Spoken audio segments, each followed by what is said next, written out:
it's a great game and all, but like, Ehlers versus Thornton? That's just how dirty teams roll, man. They pick on the old guy. Let's go! Why not? The Toronto Maple Leafs! I guess my brand is a yell and scream. I don't script these. Are the Leafs all right? So what you get is from the heart. Welcome to LFR. Victory, puppies, buddy, let's go! Would he ever cheer for a dirty team? Would he? Come on. Leafs win! What? Let's, can we... Leafs win! That was better. 4-1 over the Winnipeg Jets.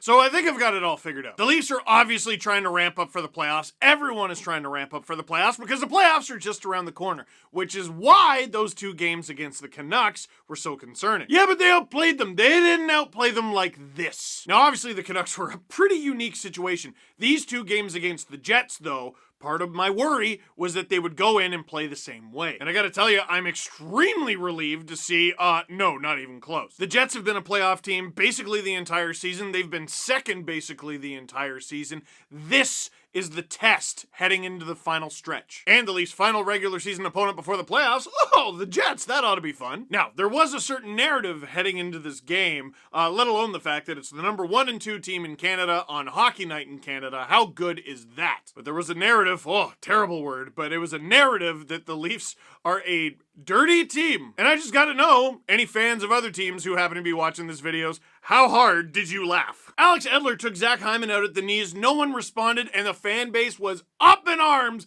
and that was like 5 days ago? And now they're dirty. Now, in fairness, I could kind of see why the Jets might think that. Zach Hyman was recently fined for that high stick incident with Neil Pionk, and yeah, he was only fined, and I bet he's gonna be real poor now that he's fined. Well, the Jets have an entire locker room of players who can take that up with the NHLPA anytime they want. Until the Players Association gets up in arms and goes, we want the fines to be more, that's what the fines are. Sorry. If the argument is he should have been suspended, I just don't know if there's a precedent for that. It's not really comparable to the Alex Chason situation against Jimmy Vesey earlier this season, for example. The Galchenyuk hit on Lowry was super awkward and unintentional. It sucks that Lowry wasn't in this game. And the Jets made Galchenyuk's night miserable, which is, yeah, that's how that works. I saw a bunch of people talking about the Nick Foligno hit from behind from last game, which... no. The Joe Thornton hit on Matthew Perreault, which he was fined for, it was like $3,000.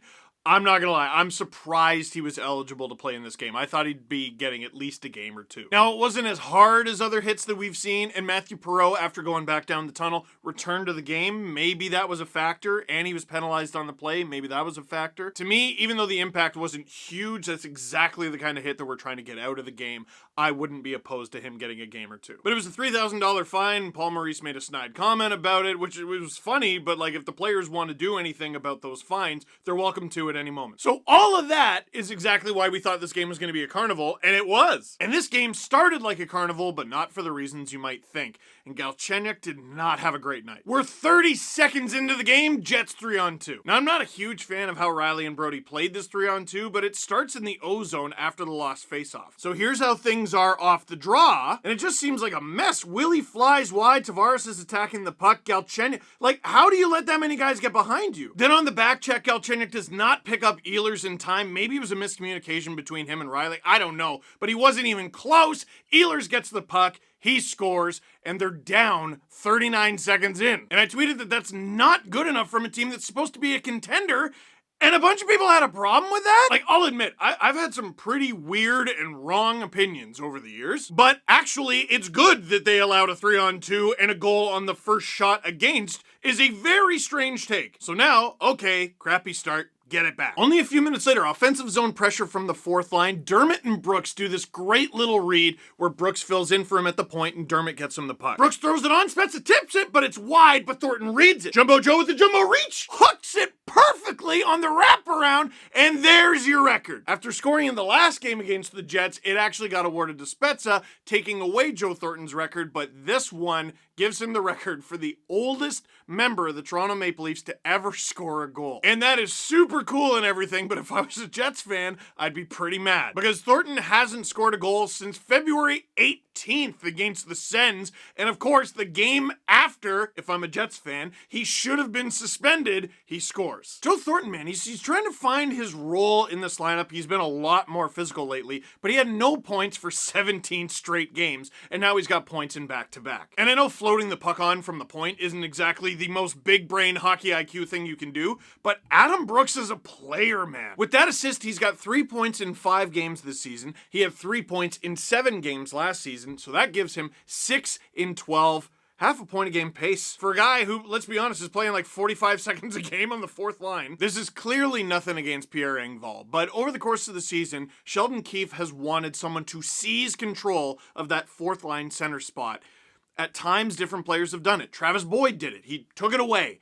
And then he didn't play so good, and he got waived, and he got claimed. But at very least, until Zach Hyman gets back, it looks like this is Brooks' job to lose. Until Hyman gets back, the only justifiable reason to take him out of the lineup is to, take a look at Swomella or Riley Nash if they become available. Great player, man. Great player. Exactly the kind of depth guy you always see late in the playoffs. I'm not comparing the two, but nobody outside of Dallas knew who Joel Kiviranta was before the playoffs. Matthews can't score every goal, although he'll certainly try. Now, a few minutes later, a little over halfway through the first period, hey, you want to see the easiest assist of Nick Foligno's career? Okay, here it is. He just passes it to Jake Muzzin, who's right there. That's it. And then Muzzin fires it in deep into the Jet zone. Just dump it in there, bud. And it's a nothing play. And Cutter Hellman goes to play, but it takes a weird bounce off the glass, and everybody. Where are you going? You're lost. Goaltender, tend the goal. And Tucker Pullman, you're lost. You're swimming. Stay in your lane. Mitch Marner attacks. He shoots it into the open net. Cutter Hellman bumps him, and he squishes into this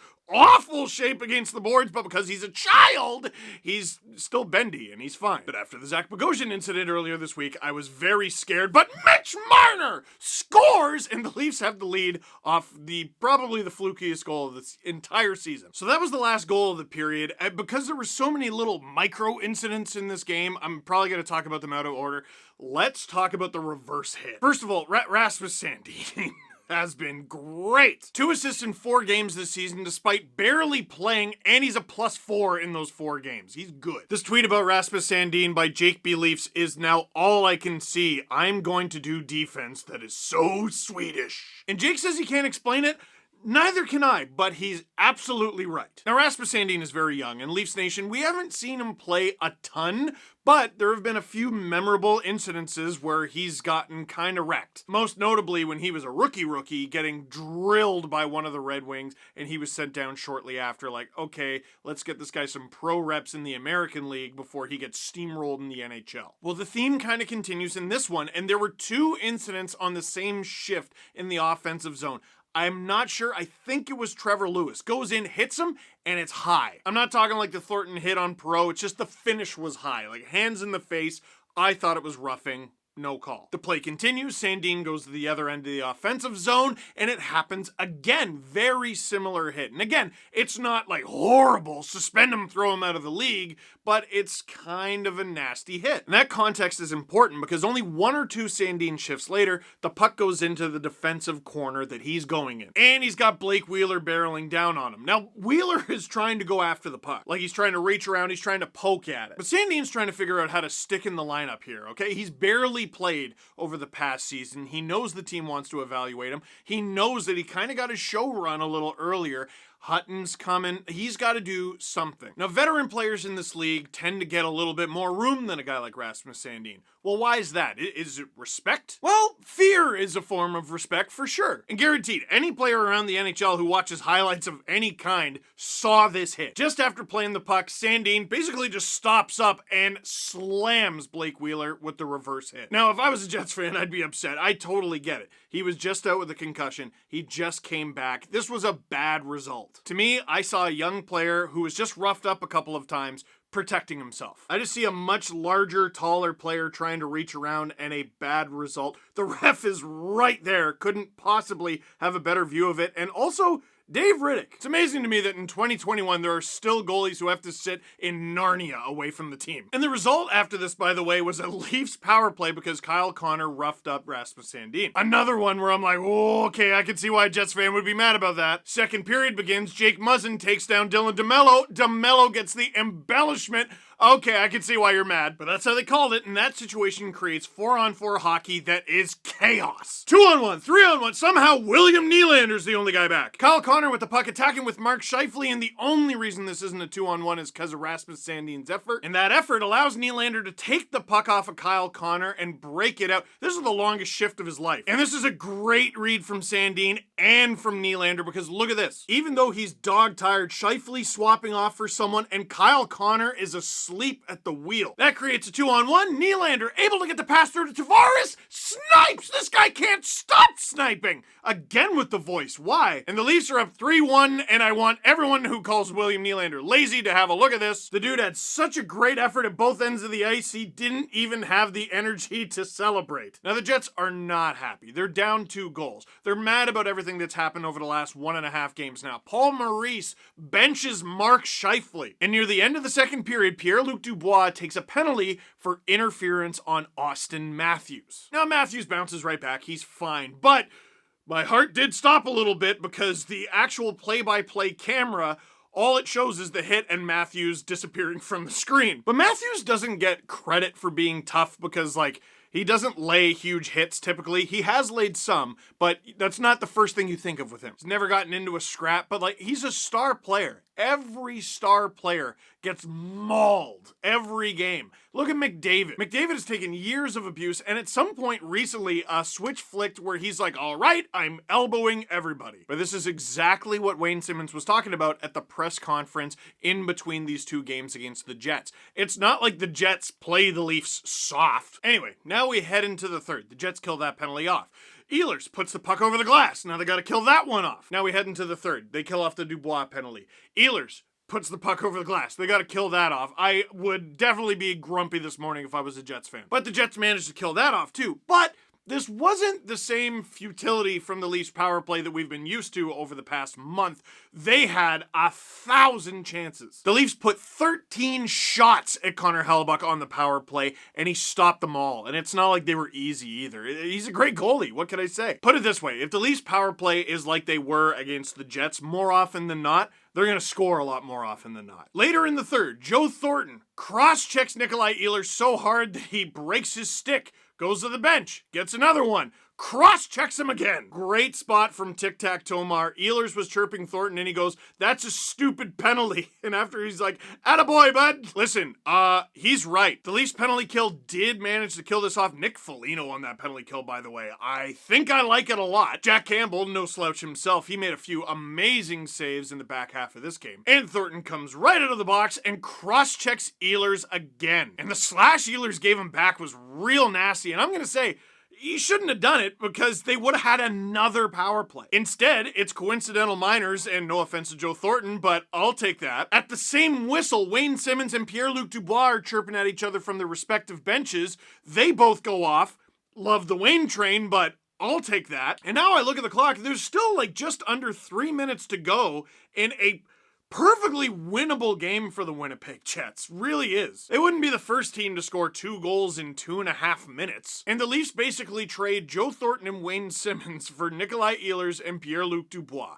You take that every time. Then with the empty net, Ilya Mikheyev goes Mickey Zoom. By the way, welcome back to the lineup there, Ilya. He hits the side of the net, but he sets up Alexander Kerfoot in front, who took entirely too much time to bury it. It seemed a little disrespectful, but I liked it. 4-1. Leafs victory. And even at the final whistle, Logan Stanley and Nick Foligno going at it. Oh boy. This is going to be fun. Questions. What do you think of the Leafs pooling money for the Marlies players? So this was unreal. On headlines during Hockey Night in Canada, Elliot Friedman revealed that the Leafs players were basically pooling money for the Marlies players, like I just said. Because if I'm not mistaken, the AHL season this year is even shorter than the NHL season. I don't even know if they're getting half their schedule in. And not all the guys on the American Hockey League teams make a lot of money. Now, I was looking at what some of the Marlies make. Most of the guys on NHL deals have performance bonuses. So a guy like Mac Hollowell, for example, only has a base salary of $70,000 in the American Hockey League.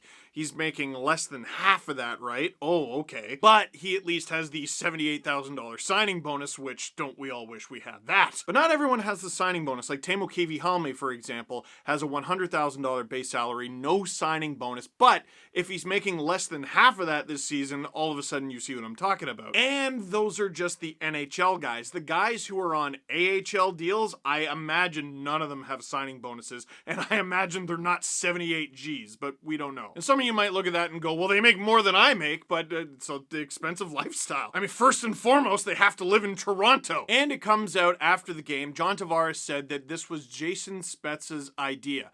Great for the veteran to speak up, but like that dude's making league min. Like that suggestion could go sideways. He's making bottom of the barrel money on the team, and like he's already made his money over his career. But the Leafs don't think like that. They want to help out their guys in the American Hockey League. I think that's a great story. Is it Zoni EY or Zoni IE? This is surprisingly important. First of all, say hi to Robert. He does all the captions for these videos. Hi, Robert. Second of all, a Zoni, which is the bro term that I'm given for a zone entry, I'm going to say is EY. Z-O-N-E-Y. Yes, Zed! Don't roll your eyes. Zonies. It's a thing now. Don't run from it. It's a thing. Why are the Leafs so dirty and mean to the Jets?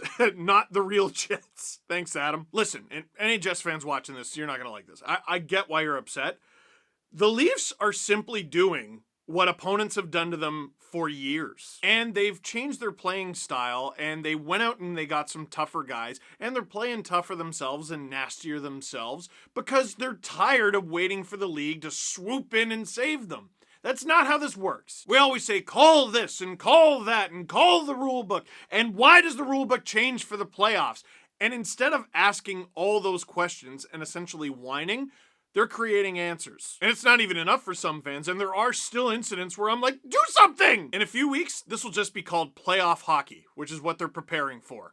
It's nothing personal. Just happy for your sanity, bud.